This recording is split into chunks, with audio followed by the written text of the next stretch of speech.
Welcome to Stride University. Today we're going to be working in the surveys module, and we're going to work on creating a new survey. Now there's a bunch of different types of surveys we can do. We can do certification surveys where you have correct answers and you can have your employees go through and actually take certifications. Great for validating training or saying, hey, if you want to work on this certain project, you've got to be able to pass this certification. Kind of a great way to do some of that. And actually, it's kind of cool. If you do a certification, you can actually assign badges and show the certification on that employee's profile. And we'll go into that in a different video. Today, we're just going to be creating a new generic survey.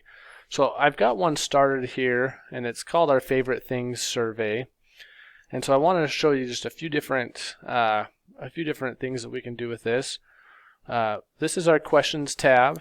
We have our options tab, and this is where we can do some design options and access modes and whether or not it's going to be a certification.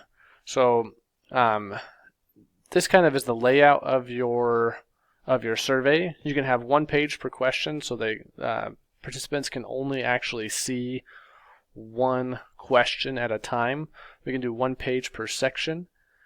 So if you have multiple questions within a section, you could only see those questions. So if you had like what's your favorite food, and then favorite dessert or favorite entree, favorite fruit, you could have all of those questions on one page in that section. Then when they finish, you could go to like, what's your favorite hobby?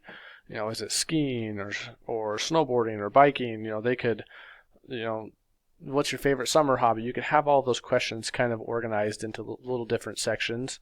For this one, I just want all of my questions on one page. So that's why I've selected this one. I'm not going to limit this to who can take it. So you can, and you can say, hey, I'm only going to invite people to this. And so you actually have to have an invitation to be able to take the survey. I want anyone to be able to take this survey. I do want to require a login, and I do want to limit the attempts so it's only once.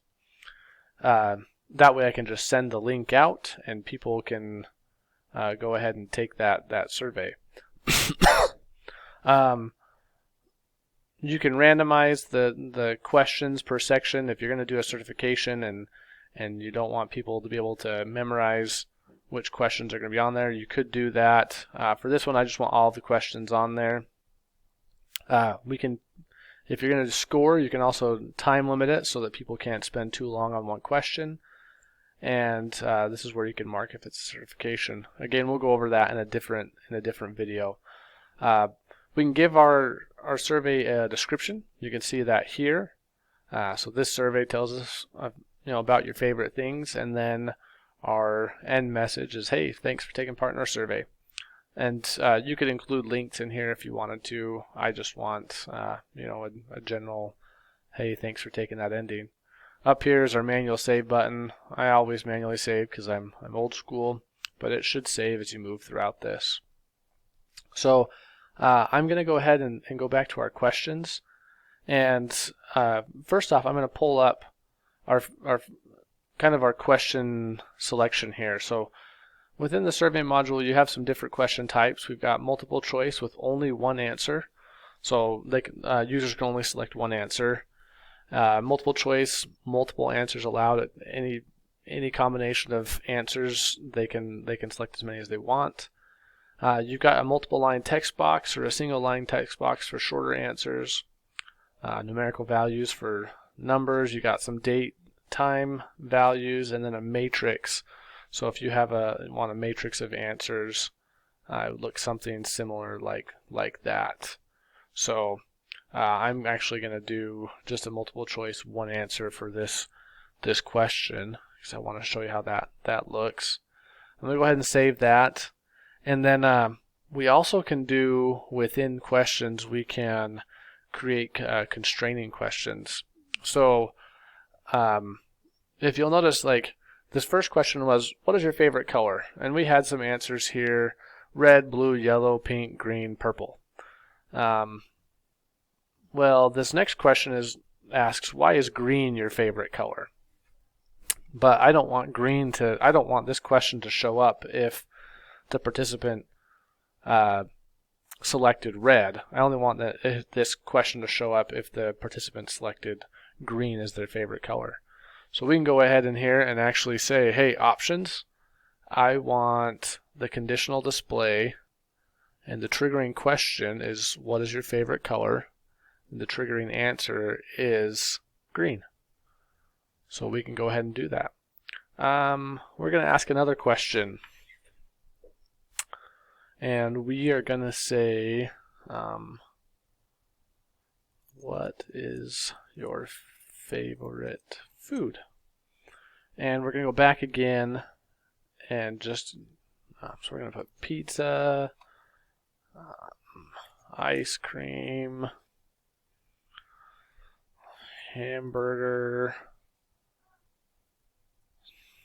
chicken fingers, and mashed potatoes. There's some great foods there to choose from. So I'm gonna, oh wow, I can spell really well, so we're gonna actually double check that. And we're gonna go ahead and save and close. Now, I'm gonna show you kind of what looks, and you'll actually see this indicates it's a linked question and only shows up if the certain answer is selected. So I'm going to add another question, and it's going to be a single line text box. Why did you choose pizza? And again, this option here, I want to be a conditional display, but you'll notice it doesn't give me any records to choose from. So actually what we need to do is we're going to save and close that, but we do need to manually save at this point. And that will make it so when I choose this and I want the option, the triggering question shows up. So what is your favorite food? And the triggering answer is pizza. So again, you can see that. So if you're going to use that triggering answer in question, you're going to want to make sure that you do a manual save in between. So now we have our little survey, and if we want to, we can come up here and hit test, and it will bring us to a live view of our survey. So you'll see here, if I choose red, that question doesn't pop up. But if I change that to green, I do get that pop-up answer there. Same with this. If I choose ice cream, nothing happens. If I choose pizza, though, I get to answer this.